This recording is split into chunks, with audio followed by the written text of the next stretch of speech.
Have you ever wondered what it would be like to sit down and have a conversation about fatherhood with best-selling author John Eldredge? Well, I got that opportunity, and I'm going to tell you a little bit about that experience, and we're going to show you the unedited, unplugged video of that interview coming up.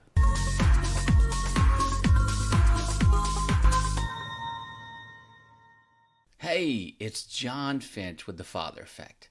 I made a movie and wrote a book called The Father Effect, and I've interviewed hundreds of men and women.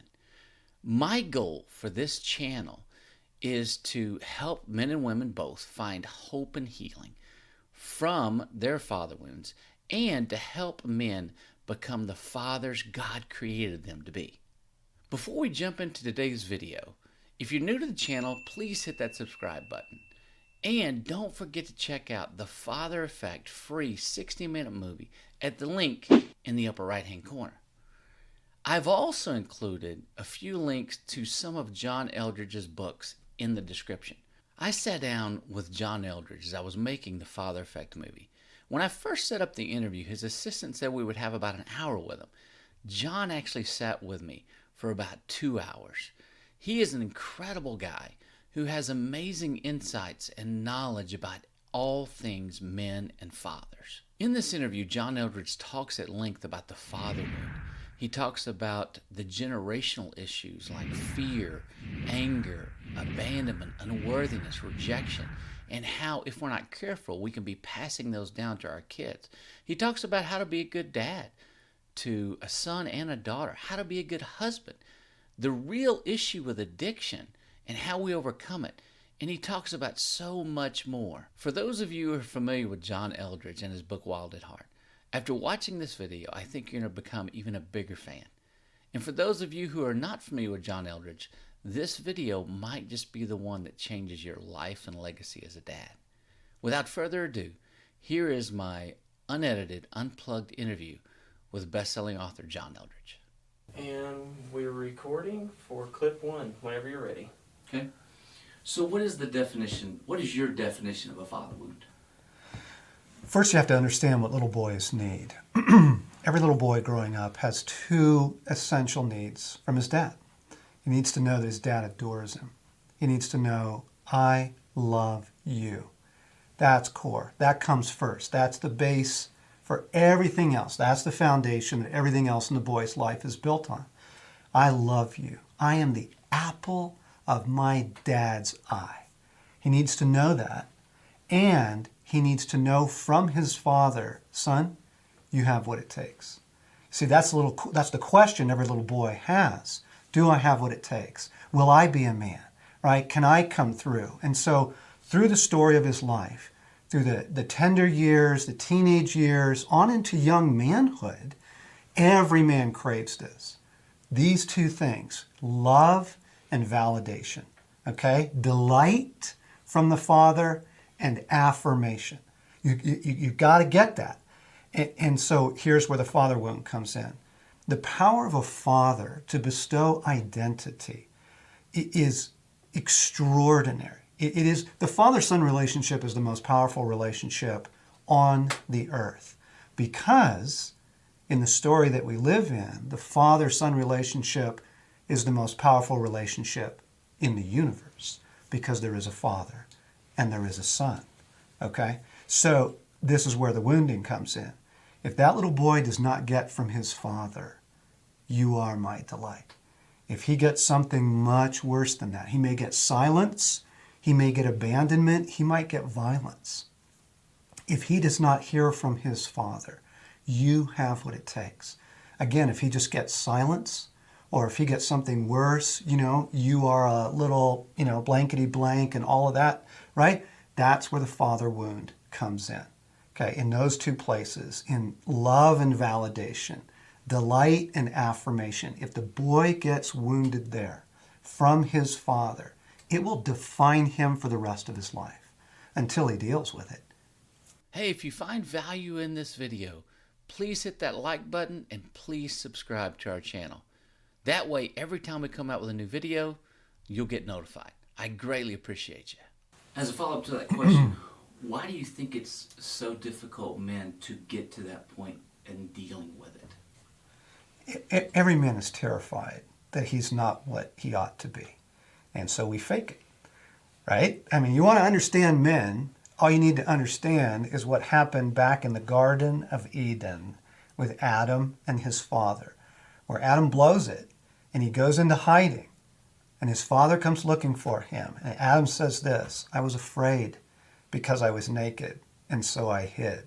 You understand that, you will understand every man in your world. Every man carries now this uncertainty in him that he has what it takes, right? That he can come through, that he's a real man. And so we fake it. And we find some strength that we can lock onto. If you're smart, you go there and you're the smart kid in school, and then you go on to become, the smart guy in the company. If you're athletic, you go there, and so you get your validation there. See what I mean? If you're good looking, you go to the girls or wherever it is. You make a lot of money.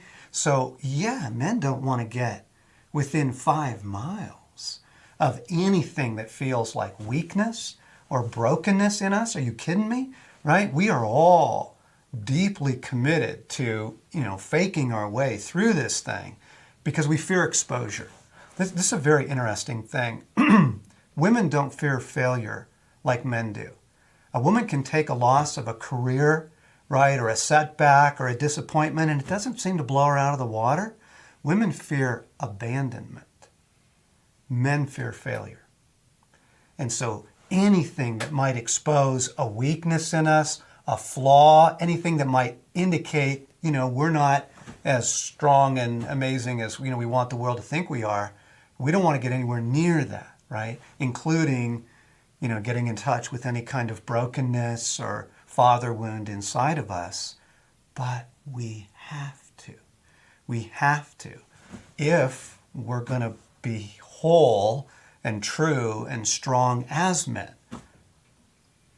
How does society or the world or media lend itself to this idea that we can't show weakness or brokenness? Images of masculinity in the media are kind of crazy making because they go down these two really different tracks. You get the Bruce Willis, uber tough, die-hard guy who's able to jump off buildings and take a couple of hits to the leg and still, get the bad guys, right? You kind of get this incredible power strength, the super athletes, the guys who can do the triathlons and the Ironmans, all of that. But then you also get in the media this, that most dads are kind of idiots, and you get the Homer Simpson, and you get the caricatures of men as kind of bungling fools, right? And so there you have it. Every man wants to be seen as the hero. Every man fears he's the idiot, right? And so don't do anything that could expose yourself, right? That you are the idiot. I don't want to be Homer Simpson, right? I want to be Superman. I want to be, the amazing guy. And so we'll do everything we can to find a way to prove that we're amazing. And we'll do everything we can to hide any possible flaws in us, weakness, that kind of thing. And so, yeah, right? Society does not encourage this kind of, a kind of openness, a kind of honesty among men. And sadly, in the church, we don't encourage discussion of brokenness, right? We're scared of it. Feels like it might be somehow diminishing what God has done for us. Or we just don't know how to deal with it. Some guy opens up his brokenness and everybody, freezes and goes, holy cow, this guy's a mess. We got to get him to a counselor. When in fact, every man you meet is broken inside. You just don't get through this world without taking those wounds. All right, we are rolling, and take it away. One of the quotes in Wild at Heart, which stuck with me, is the one that says, every man carries a wound. I've never met a man without one. And you referenced that a while ago. How big of an issue is this father wound epidemic, if you will? If you want to understand the power of the father wound and how pervasive this is, start with the symptoms, right? Like men are having a hard time being men. First off, you have all the addictions, right? The pornography, the gambling, The alcohol, the cocaine, the food, all that, right? Massive, massive. But then you also have all of the brokenness, the rise in suicides among men, depression, anxiety disorders, okay?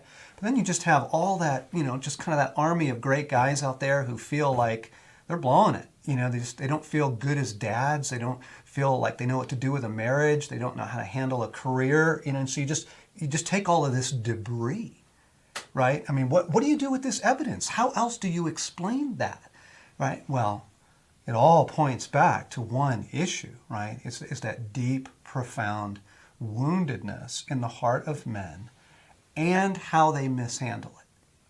Because men are famous for mishandling our own brokenness, right? Of course, I mean, it's a source of shame, so we hide it. It's a source of pain, so we go medicate it with something, right? We do everything but go get it healed, right? And so the result is you just have something profoundly tragic in masculinity in the world. And that's why, we'll take these different symptoms and we'll run them up the flagpole on these talk shows, and they'll say, well, where are all the real dads, right? Or, women get on these talk shows and they're like, where are the romantic men? Where are the guys who will really sweep you off your feet? And they take these different symptoms, right? But they never get back to, well, I can tell you what the crisis is. I can tell you what the cause of that is, right? You need to heal the heart of men. Then you'll get a man who knows how to love a woman. Then you'll get a man who knows how to be a dad. That, let's deal with the brokenness, right? And then we can get guys back on their feet and see them acting as men. And this is immensely helpful in the whole world of addictions, by the way. If you simply try and tinker with your addictions, right? I just gotta stop. I gotta get off the drugs. I gotta get off the alcohol. I gotta quit the porn. Rarely does self-discipline work, because those aren't the issue. You are medicating an internal pain. Deal with the internal pain. You won't need the medication anymore. How does a father wound affect boys and girls differently? This is a fascinating thing. Gender identity is bestowed by the father. Now, mom plays an enormous role in the life of boys and the life of girls, right? We learn from our mom unconditional love. Mothers bring mercy into a child's world, right? So when the little boy wants to jump off the roof, who's he ask? Well, he asks dad, right? But when he skins his knee, who's he go to? He goes to mom. Mom is tenderness, mom is mercy, mom is unconditional love, affirmation, I'll always be here for you. I found this really fascinating that universally on battlefields, men who are dying or profoundly wounded, do you know who they call out to? They call out to mom. But gender identity is bestowed by the father. Both little boys and little girls look to dad to answer their heart's deepest question. Now for boys, the question is, am I a man? Do I have what it takes, right? Am I strong? Am I powerful? Can I come through? And it's dad who says, you're amazing. I believe in you. The way you rode your bike, the way you got the A in the class, the way you drilled that, basket at the end of the game, you have what it takes, okay? Little girls have a different question. They want to know, am I beautiful?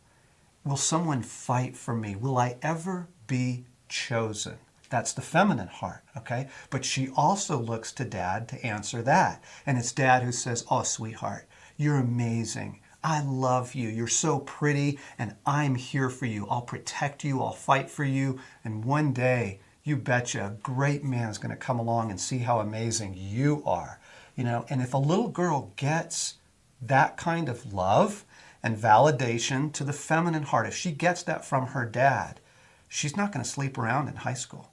It's the number one predictor of sexual promiscuity in teenage girls is the presence of a loving father who is answering her heart's deepest question, okay? Because she doesn't need to turn to boys to go get that. So the father wound expresses itself in different ways in boys and girls, right?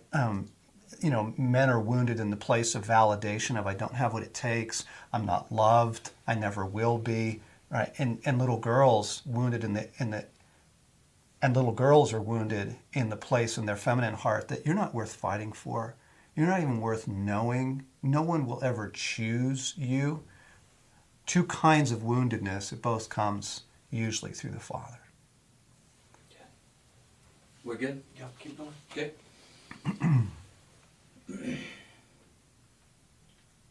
What are the long-term effects? Well, you know what? Let me back up. I think you covered that. In what way does the father wound lead men to anger? It seems like there are a lot of angry men. Mm-hmm. Specifically, how does that lead to anger? Yeah.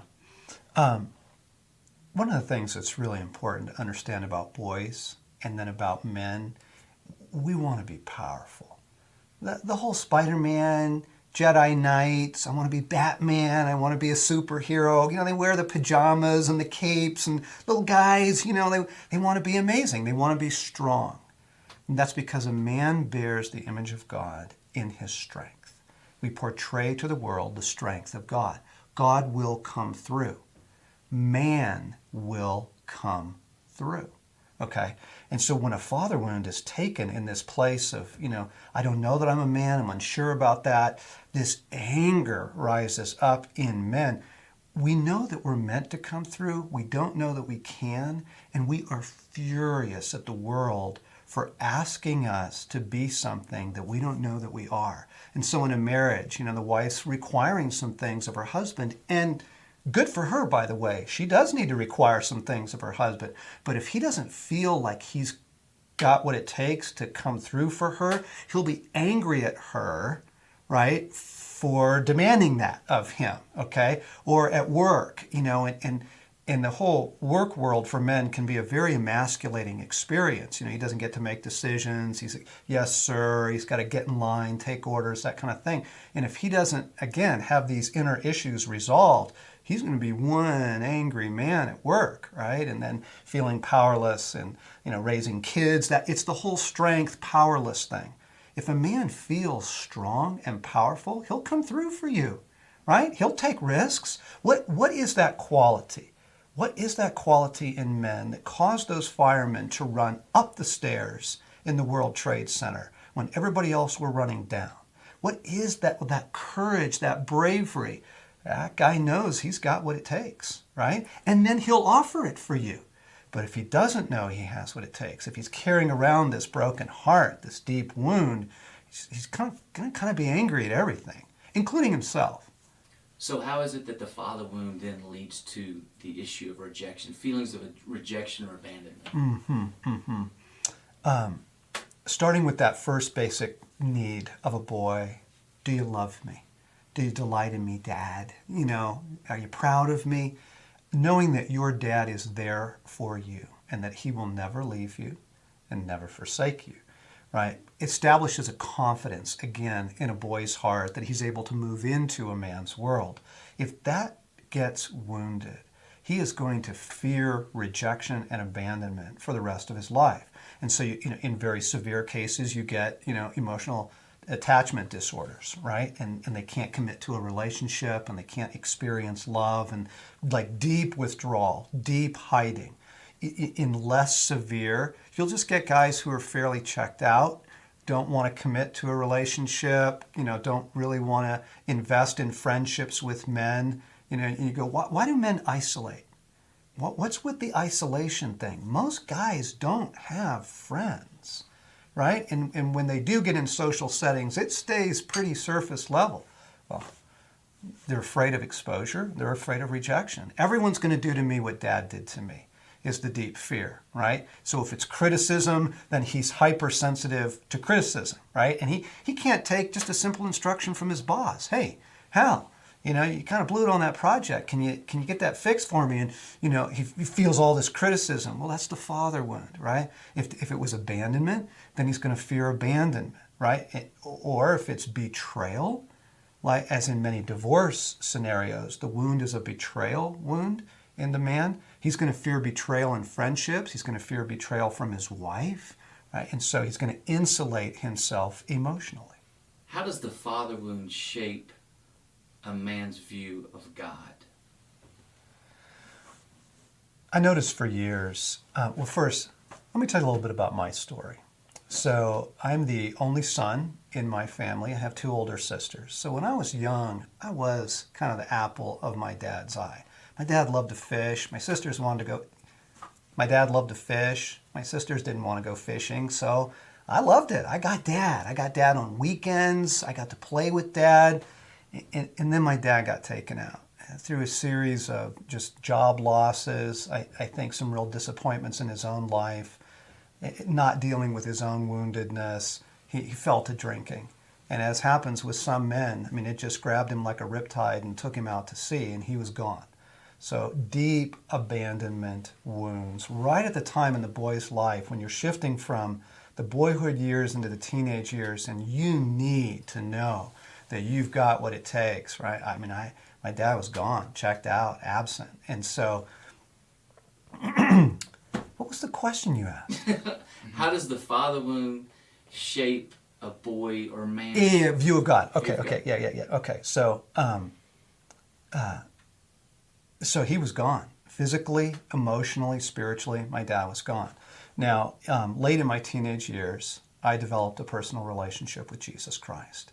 And it was the single most wonderful, phenomenal event, life-changing event in my story. I mean, it's a total turnaround for me. And I began my faith journey with God. I began to notice, though, in my 20s that I could relate to Jesus. I wasn't really big on this God as Father thing. And I would hear guys talk about, oh, my Father God, or they'd even pray things like, Abba, Father, and I'm like, no thanks. Like, that's kind of weird. I'm not really interested in this Father thing. And, well, guess what, right? My experience of a father who left and left me alone to figure life out translated directly into my experience of God as Father, thinking, he's distant, he's not available, he's probably going to check out. I'm still pretty much on my own to figure life out, even though there's God, right? It's still pretty much up to me. And you'll find that in many men of faith. They may have a deep and genuine faith in God. They may study their scriptures and attend church regularly, but they're still living with this profound conviction inside that life is up to me, right? That, my career, it's up to me. Figuring these kids out, this marriage, it's up to me, right? Making enough to get the bills paid, it's all up to me, right? Even men of deep faith still have that disconnect that they're not the beloved son. They don't have a father who delights in them, right? That loves all over them, that believes in them. And so your experience with your father growing up profoundly influences your kind of unspoken, almost subconscious assumptions about what God as Father is like. Here's the question of the day. What problem have you had as a dad, and how did you overcome it? Leave a comment and let us know, because we'd love to hear from you. And it may just help another dad. Along those same lines, in men understanding that they are a beloved child of God, a beloved son of God, and the identity that comes along with that. Why is it it's so difficult for men to get that? You cannot appreciate what it means to be a son of God. You cannot appreciate how much your Father loves you. You can't begin to kind of rest in, I'm a son, I'm a beloved son, until you deal with the father wound. Because that part of your heart is the receptor of love. That part of your heart is the receptor of blessing and validation, and that part of your heart shut down. We lock that door, we throw away the key, and guys will walk away from that for 60 years and never open that room up again. And then they go, I don't understand why I feel so distant from God or from my wife or my kids. See, you cannot shut your heart down and expect to experience any kind of relational joy anywhere in your life, okay, let alone with God. And so in order for us to be able to experience the love of God, fathering of God, a sense of being a son, you first actually have to go back into the wound.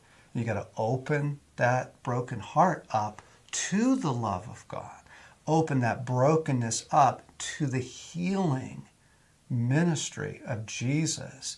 And then, yeah, as that begins to get cleaned out and there's forgiveness and there's healing, right? Your heart starts to come alive again. And I mean, oh yeah, a whole world opens up for you of joy and anticipation and hope and happiness, all because you begin to realize, wow, I am a son. I've actually always been a son. I've always had a father who loves me. I just didn't know it. Couldn't experience it because of the brokenness inside. So I lived in denial, even after understanding and Yes. knowing that I had this. Yes. I lived in denial for a couple of more years. Yes. Why is it that men do that, even in understanding maybe this concept of a father? And why do we still deny it? Only once we have some assurance that this brokenness, try again. Only once that we have some kind of assurance that this brokenness in us can actually be fixed, right? That we can actually get some relief, that genuine healing and restoration could actually take place for us. Only then, really, is a man willing to go here and admit it. I mean, we'll admit it intellectually, but here's the important thing to understand. Let me try this whole thing again. Sure. Many men will admit a father wound. They'll admit something wasn't right back in their childhood. They'll even be able to name the abuse or the abandonment or the violence or the rejection. But intellectually understanding that you have a father wound or that you might have a father wound is not the same thing as healing and restoration. Okay? Understanding is not healing. Clarity is not restoration. Okay? They can lead to healing and restoration, but it's only once we're willing to go into that, usually with the help of a caring person, a friend, a brother, a pastor, a counselor, someone to kind of help us walk through this wound. And until a guy is convinced that restoration's available, well, why would he go here? I mean, you want me to do what? You want me to open this pain up again in my life? You want me to go back into all that mess? Why? Right? They've got to see, in the context of other men's lives, they've got to see, whoa, healing's available. Restoration might even be available for me. Now I'm willing, like, sign me up. If they can see that, if they can be invited into, we don't want to just expose this. We don't want you to just kind of have 20 more years of, fresh misery, right? We have an offer for you, right? Jesus's primary work in the world of men is I want to heal that broken heart. I want to heal that wound. I want to tell you who you are as a man. I want to bring you the validation you didn't get. It's the best news in the world. It literally is the gospel. It is great news. And guys need to know that in order to be willing to go there. You got to understand the dynamic of posing in order to understand the dynamic of men and the fellowship of men and men's friendships, whether it's the bar scene or it's the men's retreat at church, okay? Same dynamic, right? Guys primarily are faking it, okay? Scared to death to be known, scared to death to, to unzip and show the world who they really are, because what do they think is going to happen? Exactly what happened before with Dad, right? Criticism, ridicule, violence, rejection, abandonment. We are just terrified that if you really see me, you're going to laugh, you're going to leave, right? You're going to be appalled. And so guys are like, I'm going to fake it, So if you're a funny guy, you kind of play the funny guy, or if you're the serious spiritual guy, you just kind of play the serious spiritual guy, and you don't get anything like real brotherhood. You don't get anything like genuine fellowship while all this posing is going on, right? And so the journey towards an authentic masculinity and the journey towards authentic brotherhood involves both a willingness to quit faking it, right? To just go, look, I'm done with the poser. I'm sick of that guy, right? It's the false self. It's the mask I put onto the world, and I'm just sick of it. I'm done with that life. I don't want to be that guy anymore. Setting that stuff down and also beginning to experience some genuine healing of the inner brokenness, right? That opens up this phenomenal world of friendship and connection and band of brothers that guys crave and is available. And it's available in Christianity like it's available nowhere else. One of the greatest things that we can tell single moms especially, or moms where the dad's kind of checked out, physically present, but in every other way absent, is you don't have to be dad. You can't be dad. Okay? You get to be mom, right? But that little boy or that little girl needs the father influence, and that can come from uncles and coaches and teachers and pastors and mentors and youth leaders. Like, you can find the kind of male influence that you need for your child's life, like Boy Scouts and sports and all that stuff, okay? It's available. It really is. There's a lot of good men out there that are offering fathering experiences to children who are not their own, right? Through clubs and classes and just in the neighborhood, okay? Family situations, maybe grandpa can step in, right, and offer what dad didn't offer. But to put that pressure on mom, right, is a crushing load. It's enough to be mom. Like, mom is a full-time job. Mom is all she's got. And if she feels like she's got to be both mom and dad, I mean, it just becomes brittle. It's exhausting. It can't be done, right? And so the first big kind of relief is you don't have to. You don't have to be mom and dad, okay? But you do need to get a dad influence into the lives of your children, okay? And you pray for it, you look for it, you know, where's that opportunity, whether through the local soccer club or, you know, some class at church or some situation, a summer camp kind of a thing where, you know, some fathering can take place in the lives of your kids, and you don't have to try and offer that yourself. Why is it that a mom can't give a boy that you have what it takes? This is one of the great mysteries of the masculine journey, and one of the great secrets is that masculinity is bestowed by masculinity. It cannot come from any other source. A boy cannot learn he's a man from the troop of boys, okay? Can't learn it from other boys. He can't learn it from a woman. He can only get it from a masculine source. And this is actually one of the great secrets to setting men free from pornography. Because pornography is not about sex. Pornography is about validation, right? That woman makes you feel like a man, okay? It's really a deeply validated man who knows who he is as a man is not fooled by the siren, okay? But the man who's looking for some mercy and some affirmation and some love and some validation, you know, he's going to be a sucker for that stuff, okay? So this is the great secret. Masculinity can only be bestowed by masculinity. And this is again why, and the reason why, is that you have a father as the center of the universe and his relationship with the Son in the Trinity, right, with the Holy Spirit. That relationship's the deepest relationship in all creation. Okay, the Father bestows identity, right? Jesus is baptized in the Jordan. He comes up out of the water. And in one of the few instances in all of the Bible, God speaks out loud so everybody can hear. And he says two things. He says, I am so proud of you, Jesus, and I love you. This is my beloved Son, right? In him, I am so pleased. That's the core need. There it is, right there. Love and validation from a masculine voice.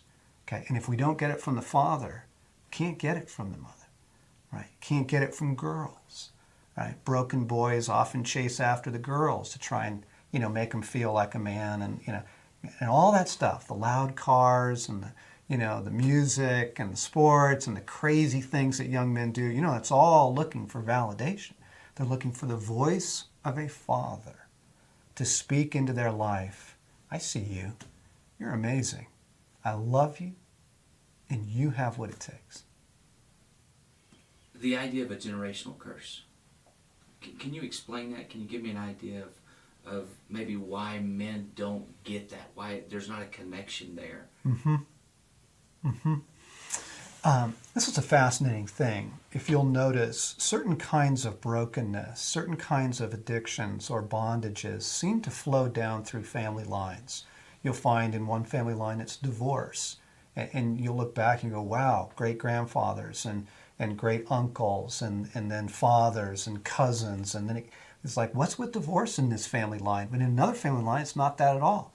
It's alcohol, right? And it seems like, wow, yeah, my great uncle was an alcoholic, and then my cousin was, and now I am. And you kind of see this thing working its way. Sometimes it's sexual issues, and you see that passed down through family lines. This is a spiritual principle given to us in Scripture. The sins of the fathers being passed down generation to generation, right? And this is a very helpful thing to understand, that quite often what you feel is just your mess, your struggles, is actually something that kind of got passed down through a family line. And therefore, you can actually get out from under it. It's not just you. It's a really great thing to know, this particular sexual issue, or my thing with alcohol or money, or even things like failure or rejection get passed down through the sins of the father. And the power of Christianity and the power of the cross to break those things is just phenomenal, that you can come out from under that whole legacy of sexual sin. You can come out from under that whole legacy of debt or failure or rejection or betrayal or whatever it is that's kind of been dogging your heels for years. Through the work of Jesus Christ, you can actually break with the family line and come out from under that stuff and to experience a greater freedom. And this is also a phenomenal gift you give to your kids. When you draw the line in the sand and you say, that generational stuff does not pass me. That ends here. Because of my relationship with Christ, because of what he has done for me through his cross, through the power of his resurrection, and his authority now given to him, that's over here. Like, I end that with the help of Christ, through the work of Christ. What a gift that you are giving to your children, your grandchildren, their children, to stop the legacy here. I mean, you're a hero. So how is it that a father wound, as it pertains to the generational curse, how is that affected or impacted? My grandfather was an alcoholic, and my dad used to have to go and find him in the local small town bars and bring him home at night when he was a boy. And then my dad became an alcoholic, you see. And I had to help my dad through some of his episodes. And were it not for the presence of Jesus Christ in my life, I would be too. I mean, I'm set up for that. This stuff gets passed down generation to generation. And what a breakthrough for me to realize, wait a second, my dad was wounded. My granddad was wounded, okay? They carried an unresolved father wound themselves, right? And so this thing just gets passed on down through the line here. You cannot give what you do not have. You can't. I remember one of my clients once telling me that he was begging his dad, Dad, I just need you to tell me you love me and that you're proud of me. And his dad literally looks at him and says, I can't. Nobody ever did that for me. Like it's hard to give what you didn't get, right? And so to understand your dad was wounded, your granddad was wounded. The world of men, right, has taken a lot of hits here since the fall of Adam, okay? And so you've got broken men raising broken men. You've got broken fathers, right? And they end up raising broken sons. You talked a little bit about porn a while ago and just the influence a father has on a son. How is a boy's view of sex shaped by his dad? I just had a wonderful experience. My oldest son just got married.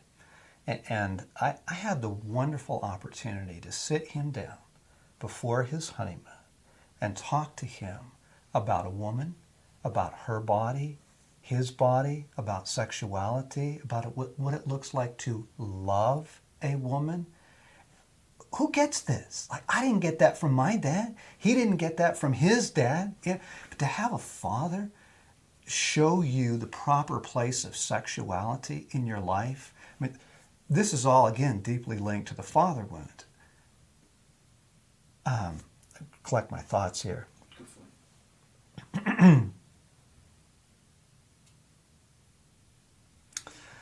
Yeah, okay. Most of the sexual struggles of men have some tie or connection to their father wound. If the father wound was abandonment and rejection, well, guess what? He's trying to heal that. He's trying to get some ease there, some ministry to that by the love and the affection of a woman, right? He's taken all that pain of rejection and abandonment to the woman, okay? Or, if he learned from his father, you don't have what it takes. You are not a man. And then you get some woman that comes along and says, I think you're amazing. I mean, he's going to be in bed with her in about 30 minutes, okay? To have an unvalidated man, right? And he thinks he can get validation from the woman. So many of our sexual struggles are actually directly related to the father wound. And so the opposite is also true. You get a father who's teaching his son, he's loved, he's got what it takes. You got a father who's teaching his son about sexuality and what it means to be a noble and good man. I mean, that guy is actually set up for a wonderful sexual relationship with his wife when that day comes, right? Because he's good inside, right? He's good and he's whole, and he knows that a man doesn't go to a woman to get strength. A man goes to a woman to offer strength. And then she flourishes in that, he flourishes in that, and the intimacy within the marriage can be a wonderful thing. Two more. A follow-up to that. Yeah. How is it that a father's influence a girl's view of sex? Yeah. Again, every little girl's question is, do you see me? Am I beautiful? Do you delight in me? Am I worth fighting for? Will I be chosen? And when her daddy tells her 1,000 times over her growing up years, you are, sweetheart. And they go on the date nights, and he leaves little cards for her when he goes on a trip, and he brings her flowers for Valentine's Day, even though she doesn't have a boyfriend, right? He's noticing, he's there for her birthday and those kind of things. That little girl, right, she's good inside, and she doesn't need to turn to boys to make her feel loved, right? She can save herself sexually for the marriage, right? Because she's good inside. The opposite's true. You get a little girl that's broken, doesn't know she's loved, doesn't know that, she's beautiful and that she will be chosen. She will give herself, right, in order to try and get that father love, try and get that assurance that she didn't get growing up, right? So it's a double-edged sword. The power of the father to cripple is equal to the power of the father to bless. And you get a dad who's blessing his daughter, right? She's going to know what kind of man to look for. She's going to know what to hold out for in a man. She's not going to settle for some broken poser, right? She's going to wait for a good man who's going to love her well. Last one here, and then what we'll do is, you want to take a quick break, Jason? One last one. What's the best advice that you would give fathers? Are we ready, Jason? We're rolling. Okay. And I can even shape it another way. If you had a friend that was going to be a father for the first time, what advice would you give him? The power of your love given freely to your children, to your son or your daughter, is more than you believe it is. You got to kind of hold on to that, because you don't feel powerful. And becoming a dad, and it's always frontier. You get the baby thing figured out, and then they become little kids. And you get the little kids thing figured out, and they become teenagers. And you begin to kind of get the teenage thing worked out, and they go off, right? To school or marriage or career. Being a father is always frontier. That's okay. Here's what you need to know. The power of your love in their life is immeasurable. You are the most powerful figure in the world in their lives. Offer your love freely. Offer it openly. Offer it often. Because here's the great promise. Love covers a multitude of sins. It's not that we're going to get this thing perfect, okay? I've wounded my sons. I've blown it. I think I've been a great dad, but I've also messed up, okay? They know I love them. They know that in the core of their being. And when a boy or a girl knows that, it can cover over some of the other mistakes we make. Tell them you love them often. Awesome. Okay. Open mic time. Do you want to do just a quick break, or do you have? Yeah. I got one thing. Okay. I got what we got to go back to. Yep. Perfect. I can start a new clip. Okay. One of the most important things that men watching this can understand is that Jesus is able to heal your wound. He is able to heal your brokenness. He's really, really good at it. And when he steps into the scene for his public ministry in Luke chapter 4, he could have quoted from 1,000 different verses in the Old Testament about the sacrificial lamb or the mighty king. And you know what he chooses? He chooses Isaiah 61. I have come to heal your broken heart and set you free. I want to restore you as a man, and I want to set you free. And the promise of that is for you. It's for you. It's not just for other guys, okay? So you begin to open up your broken heart to Jesus, and you invite him into that woundedness, okay? You say, come into my broken heart and make that promise real for me. I need you to heal my woundedness. I want you to set my heart free. He'll do it. Awesome. Hey, before you go, remember to check out the Father Effect Show, where I interview fascinating, influential, and sometimes ordinary people with extraordinary stories about how to be a better dad, about how they found healing and hope from their own relationship with their fathers. Remember, your life is your legacy, and what you do and say every day is impacting your family and the generations to come. See you next time on The Father Effect.